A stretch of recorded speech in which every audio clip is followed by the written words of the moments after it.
The following program, The Russ Belville Show, is intended for responsible adults only. We advocate to the repeal of marijuana prohibition for adults. We discuss the science, culture, and controversy about America's marijuana laws. We do not advocate any illegal activity and encourage all listeners to learn their state and federal marijuana laws. Opinions and claims made by guests and advertisers on The Russ Belville Show are their own, and The Russ Belville Show cannot be held legally responsible for their validity or reliability. Viewer discretion is advised. You take a seed, you plant it, you grow it, you dry it, you roll it, you smoke it. You take a seed, you plant it, you grow it, you dry it, you roll it, you smoke it, and it goes down smooth. Hey! Spanning the continent to bring you the truth about cannabis and marijuana law reform. I smoke pot and I like it a lot. From the promise of legalization. And I think that we need to rethink and decriminalize our marijuana laws. To the agony of prohibition. One major responsibility is to encourage people to use less drugs. The Russ Belville Show, the voice of the marijuana nation. Yeah, I hear you had a question for me. Now, here's your host, Radical Russ Belville. All right, good day, tokers and tokettes, and welcome to the show. It's Monday, February 3rd, 2014, and it's got to be 420 somewhere in the world. Hope you had a great weekend. We sure did. Mine started on Friday with my birthday. I want to give a shout out to Lindsay Reinhart and Lori Duckworth and all the friends down there in Southern Oregon who helped to put together a great birthday party for me. And then on Sunday, last night, it was Herb Thrasher's birthday party, and we had a good time over at Herb Thrasher's house. We got to watch the Super Bowl, the Super Duper Doobie Bowl, whatever it was, where the Seattle Seahawks absolutely dominated Peyton Manning and the Broncos. We'll talk about that more tomorrow on Thrasher Sports Live at 8 p.m. Tuesday night. But just let you know, we had a really, really good time. You can see some of the pictures on the Instagram account at RBShow420. Brian the Red was also hanging out with us. We'll talk a little bit more about that in Hour 2's Toker Talk Radio. For today's show, we've got Dr. Mitch Earlywine on the show, like we do every Monday, to answer your live questions on cannabis science, culture, history, and health in our Cannabis Q&A segment. We're going to ask him about that report that's going around about the British woman, Gemma Moss, who supposedly overdosed on marijuana, at least according to the coroner out there. We'll ask Dr. Mitch how possible that is. Also, we're going to look into the tragic real overdose death of Philip Seymour Hoffman from a brand of heroin called Ace of Spades. We'll talk to Dr. Mitch about that, and naloxone, the miracle cure for overdoses from opiates that needs to get a little bit more attention. Also on today's show, we'll have time for a radical rant. I wrote an article this weekend after talking to my friends from Idaho who tell me now is the time. If we want to get medical marijuana in Idaho, we've got to jump now. They've got 3 months to be able to do it. It'll cost a little less than $100,000, really. And if we don't act now, it's going to be a whole lot harder in the future. We'll tell you why in the Radical Rant.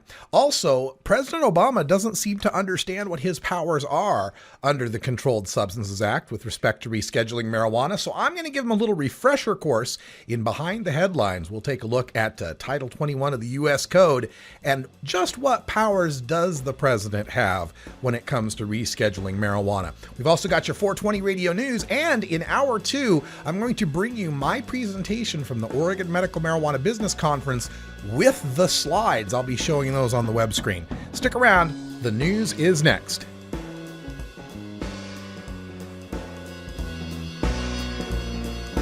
We'll be right back after these messages from our 420 friendly sponsors. Support these advertisers, because their ad money goes straight to the Russ Belville Show. You're tuned into the Russ Belville Show, the voice of the marijuana nation.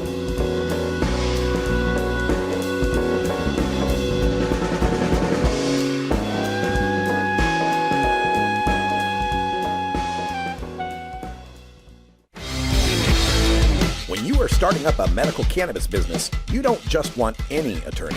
You want a fired-up lawyer who understands the needs of cannabis consumers. The Law Office of Lauren Vasquez is your fired-up lawyer for the cannabis industry.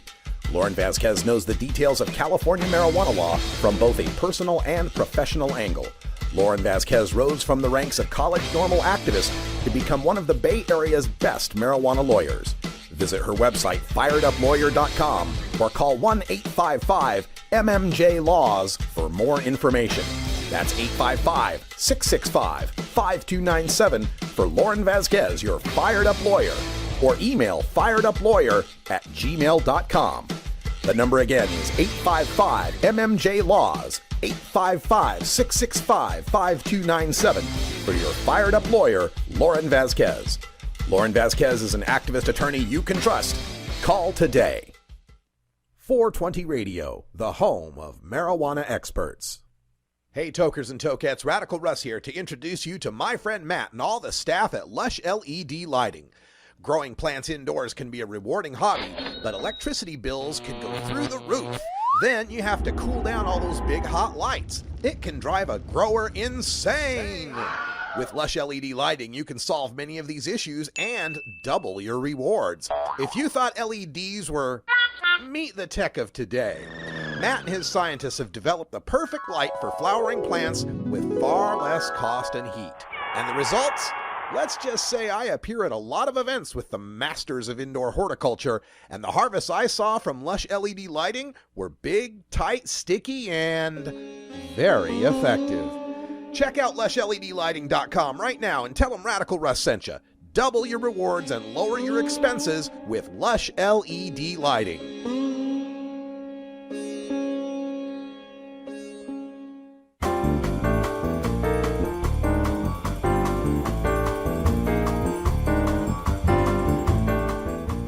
This is your 420 Radio News for Monday, February 3rd, 2014, brought to you by the National Cannabis Coalition. I'm Russ Belville. President Obama on Friday reiterated his belief that marijuana is no more harmful than alcohol. Obama said marijuana can be subject to abuse like alcohol, but it is a public health challenge. The racial disparity in marijuana arrests concerned the president, saying, quote, that it is a problem, end quote. The president referred to legalization in Colorado and Washington as experiments, and that his Justice Department will be concentrating on keeping those experiments confined to those states. Obama also echoed the concerns of the anti-legalization group Project SAM that legalization would bring about, quote, big corporations with lots of resources and distribution and marketing arms peddling marijuana, end quote, and that, quote, the levels of abuse that may take place are going to be higher, end quote. But when pushed on whether his administration would support the removal of cannabis from the list of Schedule I drugs, Obama stated, quote, what is and isn't a Schedule I narcotic is a job for Congress, end quote. California has another marijuana legalization initiative in the works for 2014. The California Attorney General has approved the Marijuana Control Legalization and Revenue Act, or MCLR, for signature gathering. Fiscal analysis of the measure shows the Golden State reducing law enforcement costs by $100 million per year and generating, quote, a few $100 million annually related to the production and sale of marijuana, end quote. Americans for Policy Reform is spearheading the campaign and says it already has $500,000 in funding to collect 500,000 signatures by June 30th. California rejected legalization in 2010 under Prop 19, but today polls show 52% support among Californians for legalization, a figure that rises to 60% among likely voters.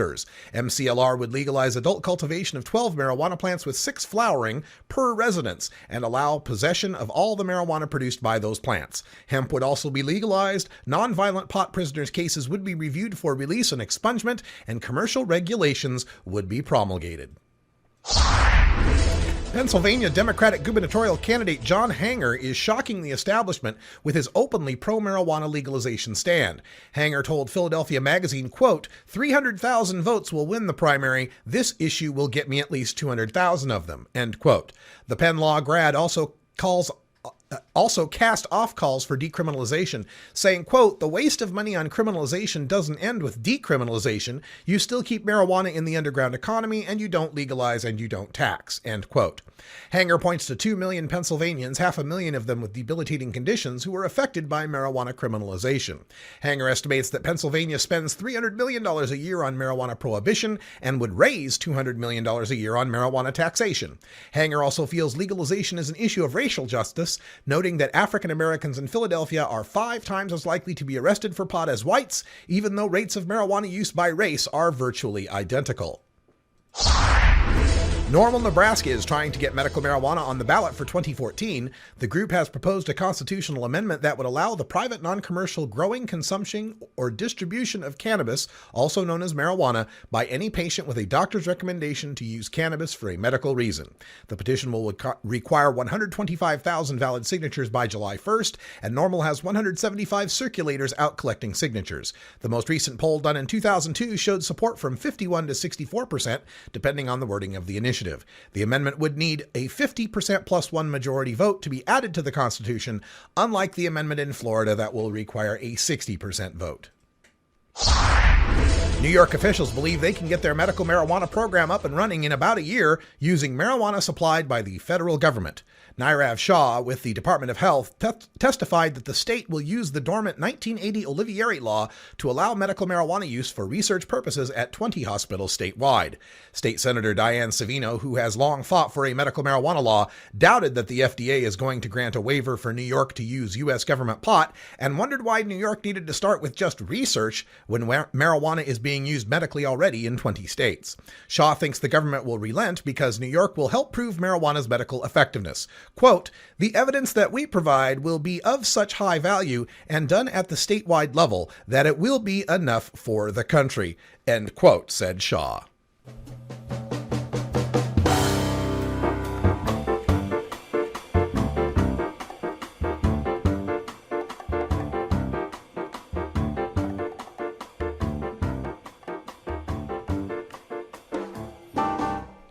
This has been your 420 Radio News for Monday, February 3rd, 2014. I'm Russ Belville. Transcripts of 420 Radio News are available exclusively at the National Cannabis Coalition. Visit ncc420.com and download today. When we come back, we'll go behind the headlines to take a look at President Obama's comments regarding the rescheduling of marijuana and just exactly who has the power to do that. You're listening to The Russ Belville Show on 420radio.org. We'll be right back.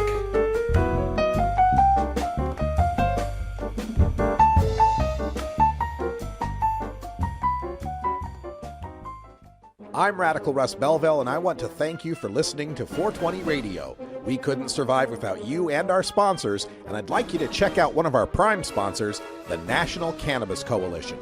I've been working with NCC since June of 2012, and I'm proud to be part of the team they have assembled. National Cannabis Coalition is building the partnerships with reformers, lawmakers, and industry we need to be successful. Visit the National Cannabis Coalition website at nationalcannabiscoalition.com or the easier-to-remember ncc420.com. That's where you'll get the exclusive first look at my radical rants, as well as informative articles from the nation's top cannabis pundits.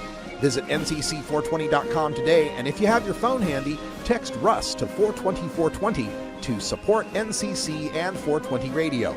It's a free text message that helps us help you end adult marijuana prohibition. Learn more at ncc420.com, and thanks for supporting independent marijuana legalization public radio. I'm a reefer smoking man. Wood Pipe Smoke Shop and Speakeasy is your source for cannabis community gear in southern Wisconsin. Owners Brian and Tammy Wood are located in Kendall, just outside of Madison, and they've got everything for the smoking enthusiast, including a full assortment of pipes, water pipes, hookahs, bubblers, one-hitters, and so much more. They're open noon to 8 p.m. Monday through Saturday and can help you with your detoxification therapies as well. Call 608-466-7473 or email woodpipes@yahoo.com for more information. That's 608-466-7473 or email woodpipes@yahoo.com. And as always, go pack go. Medical Marijuana Radio with Larry Love from Santa Fe, New Mexico, every Wednesday at 7 a.m. Pacific, 10 a.m. Eastern, and 3 p.m. GMT, right here on 420radio.org. Welcome back, everybody. Time for us to go behind the headlines. It's just about 15 after, and apparently President Obama doesn't know he can reschedule marijuana. You know, President Obama is a tough guy to figure out on the marijuana issue. He famously admitted he inhaled frequently. That was the point. He wrote about taking total absorption hits with the Choom Gang back in the day. He even said that the war on drugs is a failure, and I think we need to rethink and decriminalize our marijuana laws about a decade ago when he was running for office. And then he became president. And the issue of marijuana legalization was mocked, maligned, and ignored. President Obama's DEA committed more dispensary raids in one term than his predecessor did in two. There were memos that seemed to indicate a willingness to allow regulated medical marijuana, and then there were memos that walked that back a bit, and now lately we've got memos that give Washington and Colorado the encouragement to work on their legalization. Well, now, in an interview last week with CNN's Jake Tapper, the president had even more encouraging things to say about marijuana policy. And I quote, "I stand by my belief on the scientific evidence that marijuana for casual users, individual users, is subject to abuse, just like alcohol is, and should be treated as a public health problem and challenge," end quote. Obama said his main concern is the criminalization of marijuana use. Quote, "My concern is when you end up having very heavy criminal penalties for individual users that have been applied unevenly and in some cases with a racial disparity," end quote. He continued, quote, "I think that is a problem. We're going to see what happens in the experiments in Colorado and Washington. The Department of Justice under Eric Holder has said that we are going to continue to enforce federal laws," end quote. All right, now it's fantastic to hear from the president that he's got a recognition that marijuana is no more dangerous than alcohol. Just like he said a few days prior, this is very critical to defining a rational drug policy. Right now, cannabis is currently listed in Schedule 1, alongside heroin, PCP, and LSD as dangerous drugs of abuse with no medical benefit, while alcohol kills far more people than all illegal drugs combined and isn't scheduled at all. So, what does President Obama say when asked about reconciling his belief about marijuana's relative safety to alcohol with his administration's policy that marijuana is as bad as heroin?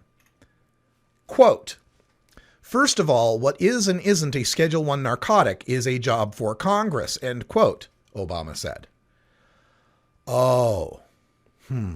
Here I thought the President of the United States, who's chief of the executive branch and therefore boss of the Attorney General and the head of the DEA, might have some influence in the matter, but I guess not.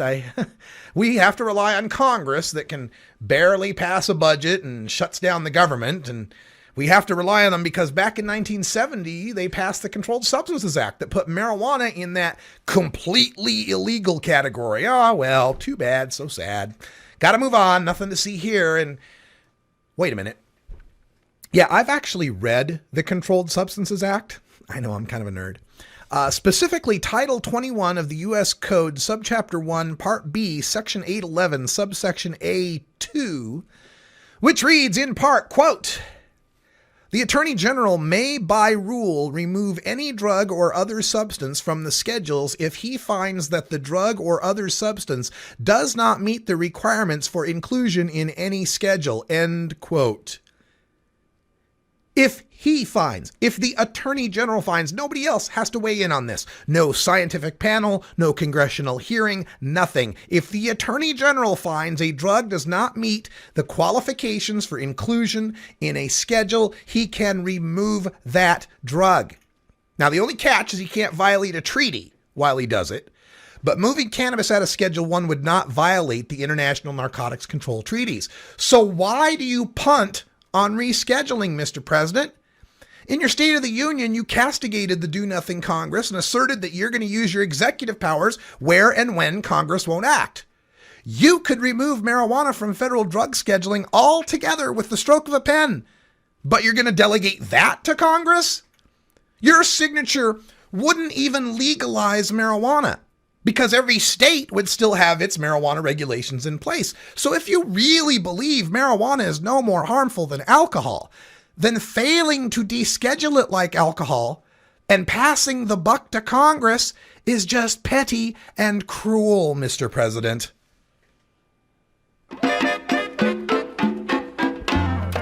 What a cop-out. The guy could sign it himself. We could be done with this. Yeah, he so could have any of the past presidents, but no, not gonna do it. Not gonna do it. Not be prudent. gonna do it. Not at this juncture. No, right now, wouldn't be prudent. I know what is prudent. Safety break. For a safety break, it's 20 after. It's union rules, folks. We'll be right back with Bacon Dan and some Daily Toker tunes. South Carolina, then you know you're talking to that reefer man.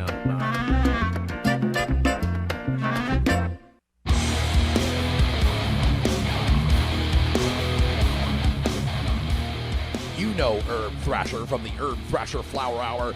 Now get ready for Herb Age Designs for the proud cannabis consumer.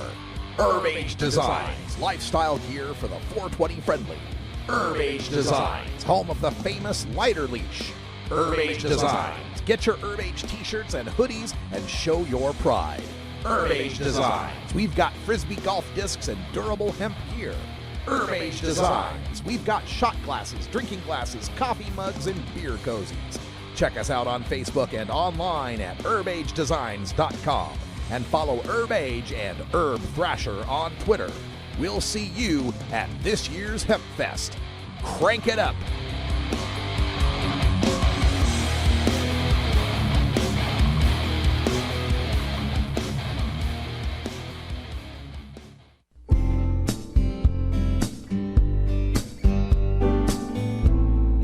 Support the Russ Belville Show.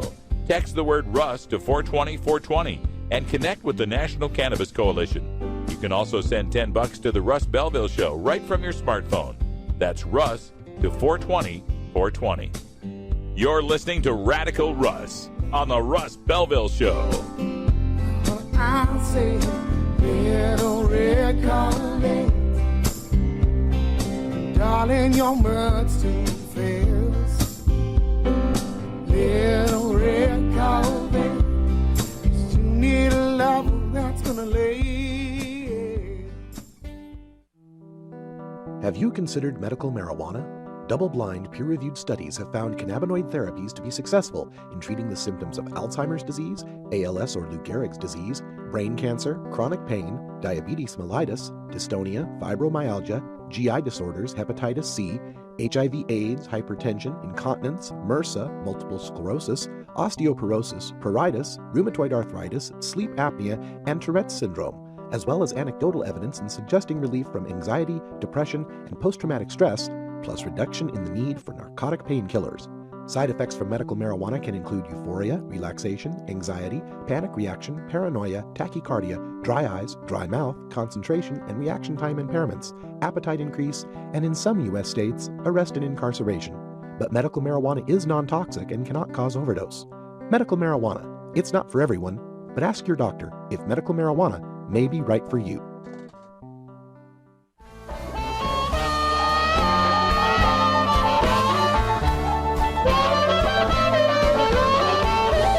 Everyone knows music and marijuana go together, so let's wind up our 20 after break with the Russ Belville Show's Daily Toker Tunes, the best in pod-safe 420 music from around the web. Today is Roots Monday, featuring the blues, country, folk, and jazz music that birthed the modern sounds we enjoy today. Now, sit back and enjoy your Daily Toker Tunes. All right, welcome back, everybody. It's Monday, and that means we got Bacon on the screen and Bacon on the phone. It's Bacon Dan. How you doing, Dan? I am doing very well, Russ. How are you today? Well, I'm fine, and you sound so much wiser now that you're in your 30s. I know, it's a weird thought. Of course, how did I spend, my first week of my 30s partying out a lot and going to burlesque shows and, just living a normal, Portland lifestyle. So, yeah. But I'm much wiser doing it. Not a whole lot different than your lifestyle of your 29. Really? You got me there. I guess not. Hey, did you have a good weekend as far as Super Bowl Sunday? Did you get to watch the game with some folks? I actually worked, and it was very dead in the restaurant, and so it was bad. But hey, I was totally not expecting the Seahawks to win. of course, I wake up to the sad news about Philip Seymour Hoffman, so that kind of had me down. But, all in all, it was a pretty fun Super Bowl Sunday, and still got to go out to Inferno last night, so can't complain. Right on, right on. All right, so we've got some music here queued up for Roots Monday, and I wasn't sure if this is one we'd played already or if it was one that was waiting in the queue or we skipped it one week. Can you tell us about this track? Yes, well, this is one that we did skip for 1 week. This is Pair of Stellar. The song's called Booty Swing. I actually heard this song at Inferno a few times. It's a new kind of, they call it electro swing. So it takes swing music, takes a lot of the fundamentals of jazz, but then it kind of updates it a little bit. The guy who produces it is an Austrian DJ, and when you hear it, you can kind of picture this being played with, go-go dancers dancing around and red lights and smoke and everything. It's just a really fun track, and there's a few girls, Dantes, that I may or may not love to watch dance to the song. So. That's a very, very Portland intro for sure. We've Booty Swing for all the booty dancers out there. Bacon Dan, thanks for calling in, man. Thank you. Here we go. This is Parav Stellar with Booty Swing.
Support the Russ Belville Show. Text the word Russ to 420-420 and connect with the National Cannabis Coalition.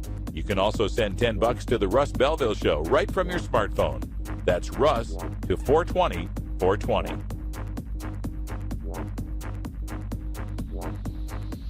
You're listening to Radical Russ on the Russ Belville Show.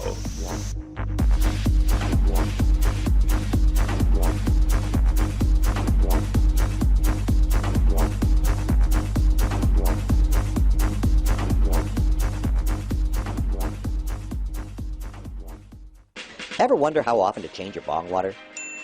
The most effective method for baking pot brownies? The best destinations for a ganja getaway? How to hide herb in your car? Whether to grow your own? How precisely to legalize it?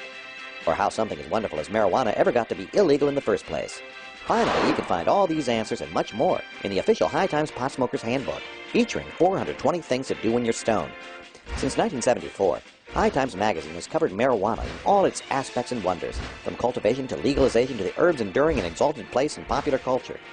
Packed with inside information, the official High Times Pot Smoker's Handbook rolls all of this collected wisdom together into a single indispensable ganja guide, including an entertaining look at marijuana's history, profiles of herb-friendly travel destinations and festivals, favorite potluck recipes from the High Times staff, smoking skills, advocacy and activism, essential marijuana movies and songs, profiles of famous cannabis strains, comprehensive growing information, celebrity endorsements, and much more.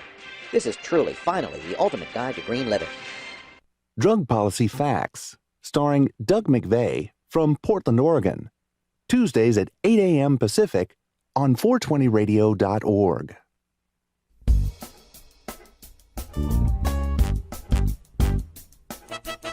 It's time for the Russ Belville Show's Cannabis Q&A with Dr. Mitch Earlywine. Dr. Earlywine is a professor of psychology at the State University of New York at Albany and a leading author and researcher on cannabinoids and health, who pins the Ask Dr. Mitch column for High Times Magazine. Get your questions ready in our live chat or call in to 971-533-7111 now. All right, everybody, time for our live cannabis Q&A with Dr. Mitch Earlywine. How you doing, Dr. Mitch? Having a cold but good day. A cold but good day. A lot of cold snap going around the country. Everybody try and stay warm. Avoid the frostbite. We have got so much to talk about here, but I want to remind everyone that you can get your questions in via our chat room, and our moderators are helping people with the little Q icon, so it makes it easier for me to find the questions. Thank you so much for that. Or if you feel like it, you can call in live, ask your question directly at 971-533-7111. But we always open things up by giving Dr. Mitch the first word to tell us what's latest in the world of cannabis science.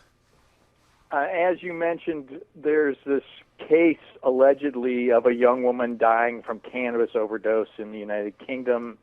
I just want to point out that, as my grandmother used to say, this is the dumbest, assest thing I've ever heard. That's your scientific medical opinion. Would be around 2 pounds, and I just do not believe that the pathologist has investigated what really needed to be investigated under these circumstances. And then some newspapers are just saying, trying to generalize this to there'll be 33,000 deaths annually from cannabis. I mean, this is like saying that suddenly people are going to be ODing on water. It just does not make any sense pharmacologically at all. And I can walk folks through the animal data and point out that this cannot be done. If there's some incredibly rare heart condition that would be induced because cannabis, increases heart rate, even then, I just cannot fathom that this would actually be lethal or that it would turn into 33,000 deaths. So I really want to dispute this kind of insanity.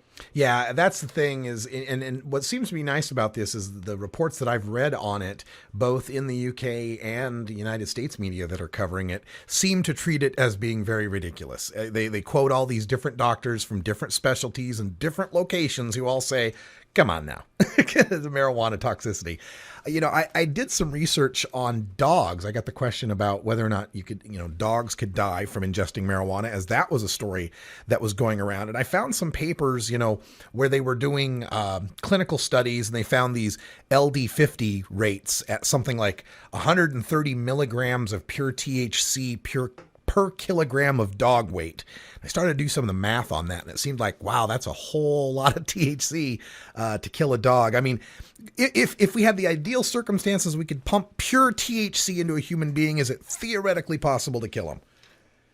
In fact, it is theoretically possible, but it would literally take the equivalent of like a pound of the just best pot ever, and you'd have to inject it right into your vein. Yeah. And even then, it's that would be the LD50, so it would only kill half of the people. Right. But who's going to do that? That just sounds ridiculous, and what a waste of pot. Yeah, and that seems like are people going to great lengths to try to find a death. Where in other tragic circumstance that happened over this weekend, we find Philip Seymour Hoffman, the latest victim of heroin overdose. The authorities find him with a needle in his arm, 5 empty bags of heroin, and something like 65 full bags in his possession there. And there's been some concern about this particular brand that the authorities have been seizing, this Ace of Spades. Can you speak a little to heroin overdose? And I know that naloxone is something that people are just starting to hear about that maybe they should learn more about. Well, so I mean, I'm ready to weep over this Philip Seymour Hoffman predicament. This is such a tragic waste of human life. The opiates are incredibly dangerous, as we've discussed before, and the fact that naloxone is not available to people really breaks my heart. So naloxone is basically something that will get in to those opiate receptors and kind of get the heroin out of there, so to speak, and prevent this shutting down of the respiratory system and the things that lead to death. And that should be available everywhere. I mean, people should be able to get that over the counter. It would prevent these kinds of deaths. If he had that, he could have, put that. Somebody could have given that to him, even intranasally, and probably prevented this. But in fact, that's under such incredible tight wraps for literally no reason. It's not psychoactive. It doesn't have intense lethal dose or anything like that. But even handing that out when people are at needle exchanges or things like that has been so controversial because they're afraid it's going to actually keep people using when they're already using. So it just drives me nuts in such a heartbreaking way. And it sounds to me, in a situation like this, he's someone who I would imagine had some experience with this. I've read some accounts of him having a previous prescription pill problem and then having to get off of that, now ended up on heroin. How much of prohibition makes it so that even someone who's an experienced heroin user really doesn't know what they're getting when they're going to shoot up? Well, and what's sad is, so this Ace of Spades brand, now every heroin dealer on the street is now putting a little Ace of Spades on their little bags in hopes of taking advantage of this kind of backhanded publicity. And unfortunately, like any underground market, folks have no idea what they're getting. And when you confront heroin users about this, they say, oh, I know, and I have this insight, and I can taste it, and stuff like that, and it is complete nonsense. There is absolutely no way to know what's inside there, and that is very much a product of prohibition. Yeah, it's just a shame, and it's a shame that we lost Philip Seymour Hoffman. He's somebody whose work I really respected. I was asked one time, just kind of facetiously, if I was going to cast someone to play me in a movie, who would I cast? And it was Philip Seymour Hoffman I thought of. Even going back to his work on Boogie Nights, I kind of thought of the guy, but it's a shame he's gone. All right, let's get to some questions from our chat room. Our first question comes from John Thomas, and he wants to know, what abuse do you think Obama is worried about? How do you abuse a near harmless substance? So what's funny is the definitions are this ever-moving target, and so the idea that use of heavy machinery or driving after use would qualify as abuse. I can understand Obama being concerned about that. That's actually a data-based, relatively realistic concern. But then this notion of dependence or tolerance, I mean, we find that so laughable. But the tolerance questionnaires, the withdrawal questionnaires, tend to be just these laughable things like loss of appetite or strange dreams or things like that. I mean, this is nothing compared to actual dependence to either alcohol, the opiates, or even tobacco. And so I feel like Obama's got to say what he feels like he needs to say. But, it's second term, dude. You're not going to become president again. Why not go ahead and come on out with this? and say, guess what, this really is as harmless as everyone's been saying. Yes. We have a question from RRU96, who wants to know, can CBD oil alone, without THC, be useful in healing? Or are both components required to work synergistically? At least from the data we have so far as epilepsy and seizure are concerned, CBD alone could be helpful. And some of the insomnia literature suggests that CBD alone might be helpful, but I just hesitate to try to bank on that for some of these more serious illnesses. When I think about Brave Michaela, when I think about people trying to fight nausea and things like that, CBD oil alone is just not going to do the trick. Okay. We have a question here. Let's see if I can find it, from Gothic Prophet, kind of a follow-up on John Thomas's question. He wants to know, why don't the prohibitionists and rehabilitationists acknowledge the difference between abuse and use of marijuana? What's funny is, at least, back a couple decades ago, they were literally taught any use is abuse, and that was kind of a theme song in this alleged prevention literature. And so they don't understand why anybody would want to alter consciousness. And these are the same people who, pray and speak in tongues and things like that. So I find their insights a little bit awkward, given that they think that literally any use is abuse. And it's sad to say, but I think they don't understand that caffeine is altering consciousness, that alcohol is altering consciousness, because they're familiar with that. And it's just this wild, xenophobic, oh, this is what the foreigners do, I don't want to go anywhere near this, it sounds creepy to me. When, in fact, if everybody came out, they would know plenty of people around them are using cannabis already and have no negative consequences. That's the kind of talk we got all the way back to the Nixon tapes, when Art Linkletter was saying, people drink to be social. They can have a drink or two and not get drunk, but people that are using dope, they're using it to get high. And I'm thinking, what's more social than a joint circle? You got a bunch of people passing. How could you be more social? All right, let's get to a question here. Kaylee Austin's got an interesting question about edibles. If you have a slow digestive system, will that affect how edibles work in your body? I don't seem to get high from edibles that affect others. In fact, that is the case, and we're finding, actually, as edibles are moving into the older adult communities, and with medical cannabis proposed in Florida, this is an issue. If you don't have the appropriate gastric enzymes, you're not actually going to get the same impact from edibles as somebody who does have those gastric enzymes. And so I think there are going to be a subset of folks who really have to turn to vaporization instead of moving to the brownies. I'm going to add a follow-up on that, because I live here in Portland, Oregon, the land of the, anti-glutites, the anti-lactites, the vegans, and the ovo-lacto vegans. And oh my God, there's so many different dietary styles and lifestyles out here. Do we find any correlation between someone who's, say, gluten sensitive and maybe their ability to process edibles or any of these other dietary conditions? So the funny thing about this is it goes all the way back to William O'Shaughnessy in the 1800s, when he was British, but he was down in India, and thought that perhaps vegetarian animals were more sensitive to cannabis than non-vegetarian animals. But other than that, we don't really have any data as far as gluten sensitivity or any of the other dietary things are concerned. I smell a Dr. Mitch survey coming here, and Portland would be the perfect place to take on something like that. I could round you up a few vegan pot smokers. I got to admit, this might be my big opportunity to come to Portland and give everybody a standardized dose after they've either been eating meat or not for a couple of weeks. Yeah, what an interesting study that would be. Okay, we have time for one more question, but if you didn't get time to get your question in, remember you can send them in by email to 420research@gmail.com. If you forget that, just go to the 420 radio page, and we've got a contact form that you can use.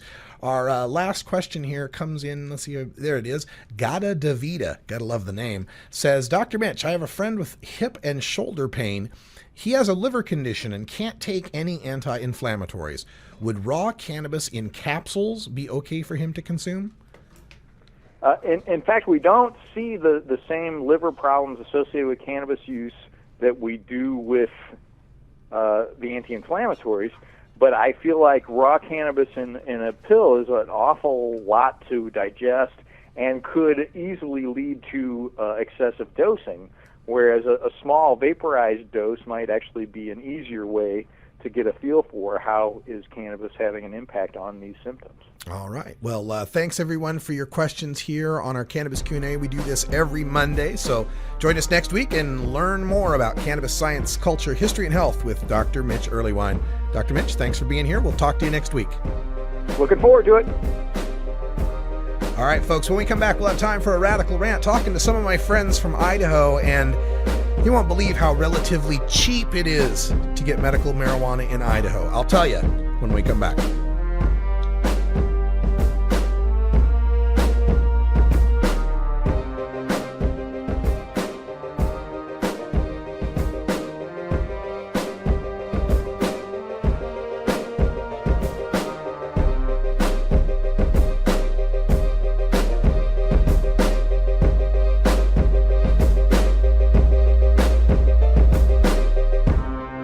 You're tuned into the Russ Belville Show, the voice of the marijuana nation.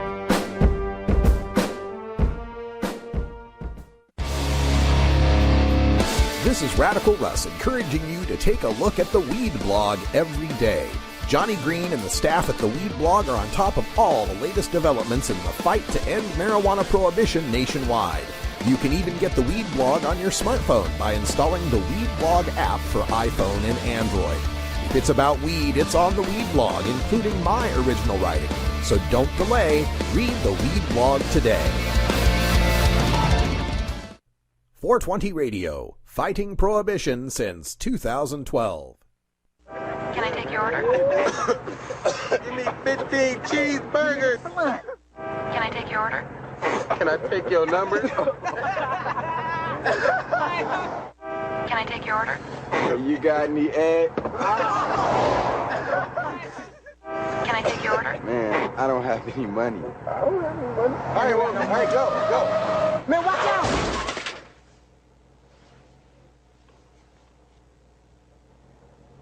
If we're locking up people that take a couple of puffs of marijuana and the next thing you know, they got 10 years, they've got mandatory sentences, and these judges just say, they throw up their hands and say, there's nothing we can do, there's mandatory sentences.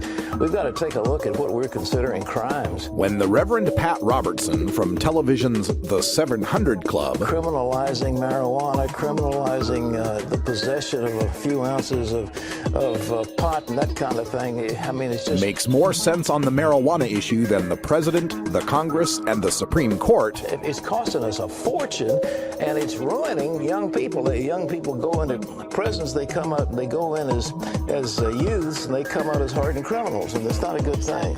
You know we're winning.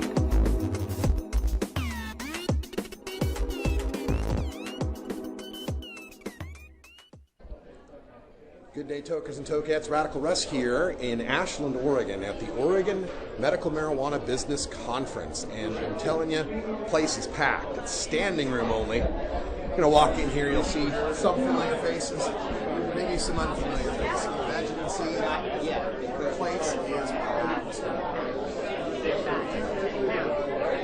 Yeah, consulting services.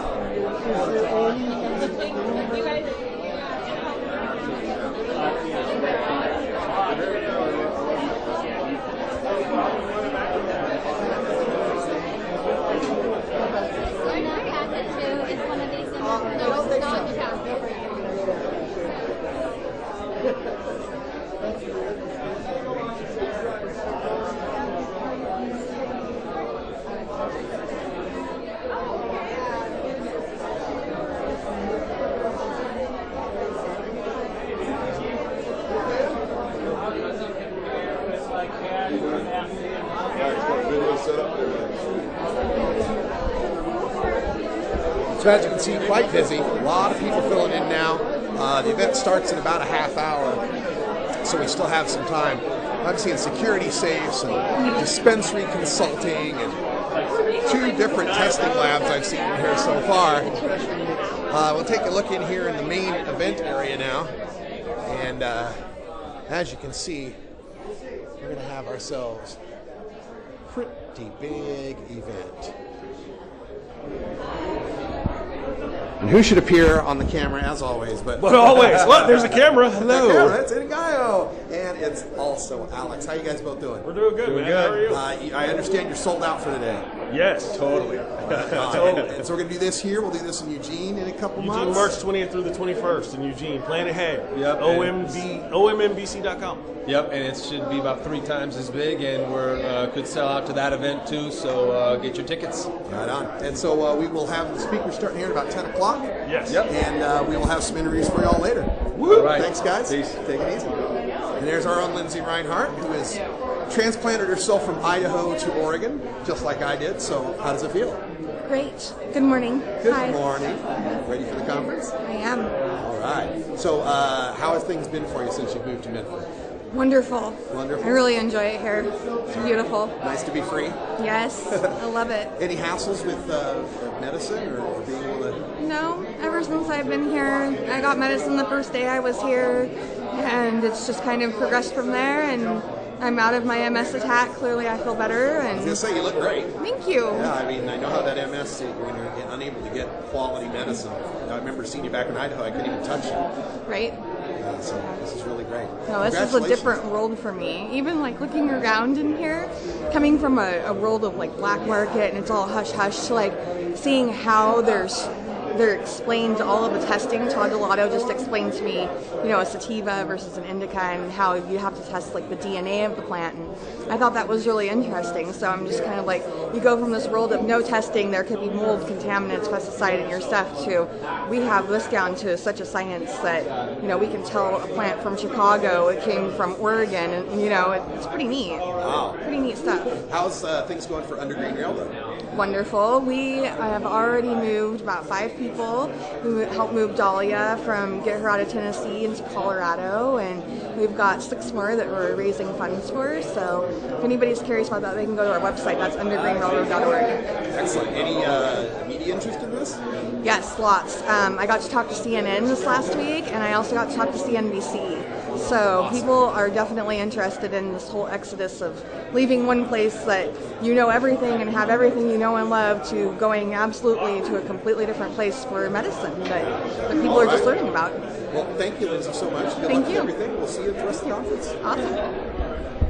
Like I said, a lot of people here at the conference for us to talk to. We'll be doing interviews all day long. We'll also stream live as best we can from the media center. It's in the back here. So head back there and get ourselves set up, and we will talk to you again very soon. Radical Russ here from the Oregon Medical Marijuana Business Conference.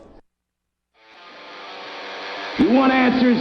I'm as mad as hell, and I'm not going to take this anymore. You want answers? You have offended my family.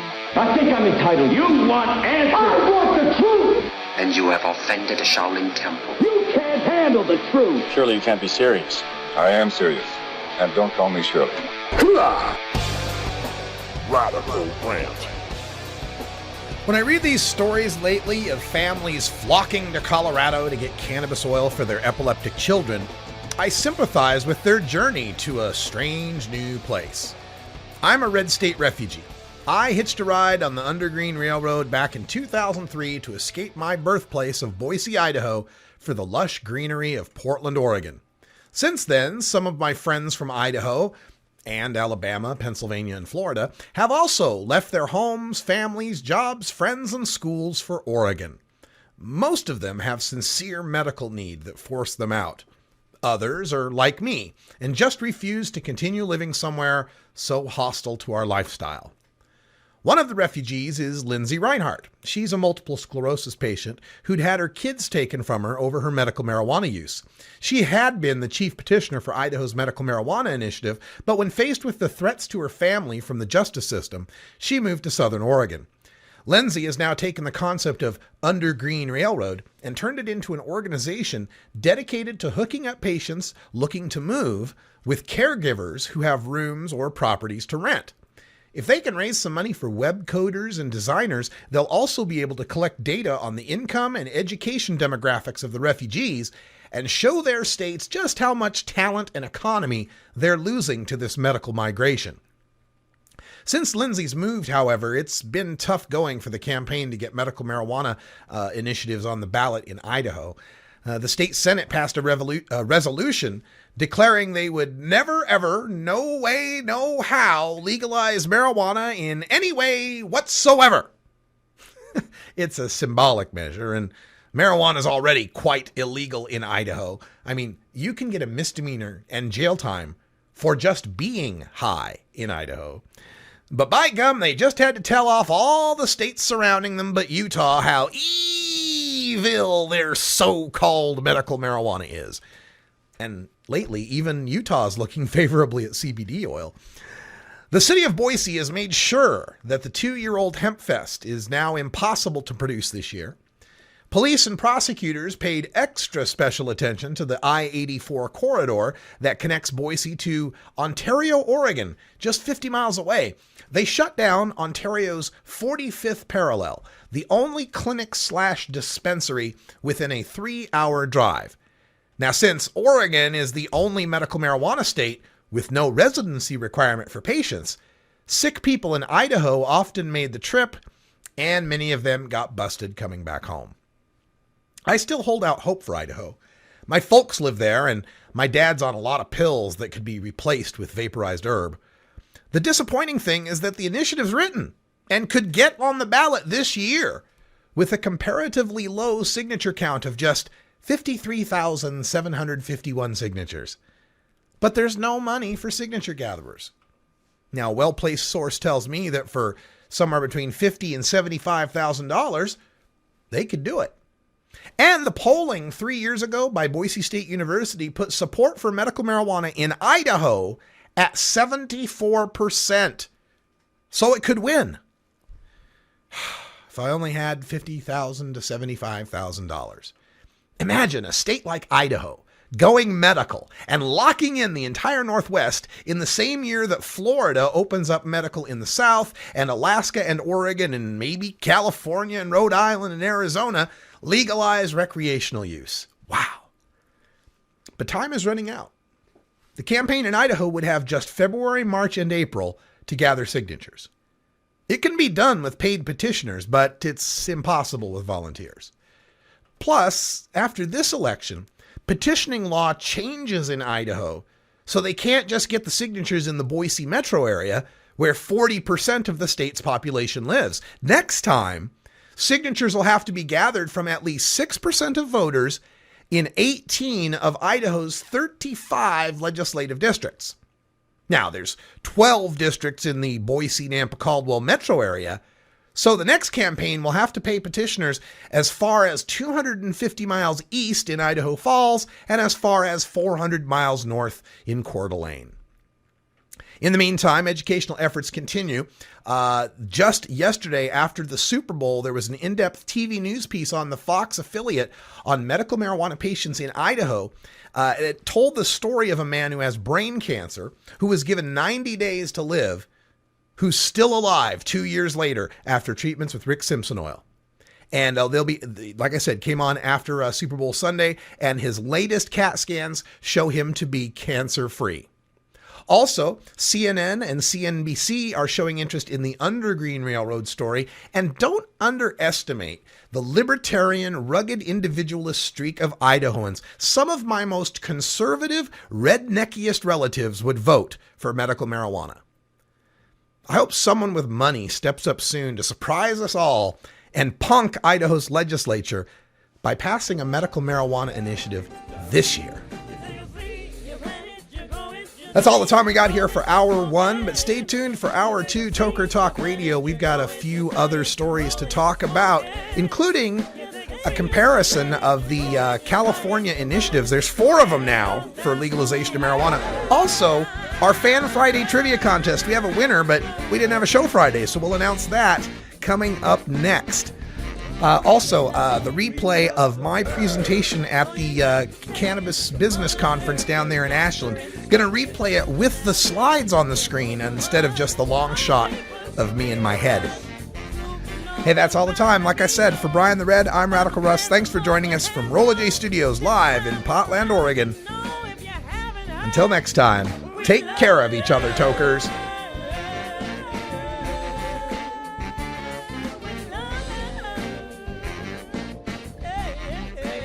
This is the Russ Belville Show. The Russ Belville Show is blogging and podcasting daily at radicalruss.com. You take a seed, you plant it, you grow it, you dry it,